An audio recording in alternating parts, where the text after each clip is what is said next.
અમદાવાદમાં 147મી રથયાત્રાની શરૂઆત થઈ ચૂકી છે. ભગવાન જગન્નાથજી, બહેન સુભદ્રાજી અને મોટાભાઈ બલરામ શહેરની નગરચર્યાએ ભવ્ય રથ પર સવાર થઈને નીકળી રહ્યા છે.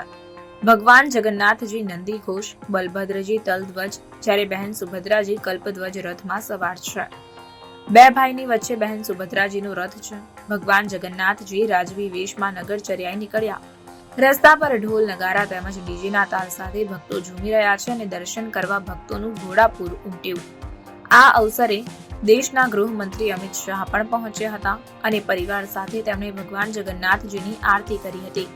વહેલી સવારથી જ મંદિરમાં ભક્તિમય માહોલ જોવા મળી રહ્યો છે. રવિવારનો દિવસ અને રજા હોવાથી અમદાવાદીઓ રથયાત્રામાં માનવ મહેરામણ ઉમટ્યું છે. હાલ રસ્તાની બંને બાજુ ભારે ભીડ જોવા મળી રહી છે. પ્રસાદી લેવા માટે પણ પડાપડી થઈ રહી છે.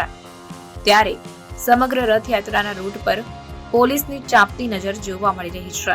સમગ્ર રૂટ પર ડીજી, એડીજી, આઈજી અને ડીઆઈજી કક્ષાના 5 અધિકારીઓ તેમજ 12,600 પોલીસ સહિત 23,600 જવાનો બંદોબસ્તમાં તૈનાત કરાયા છે.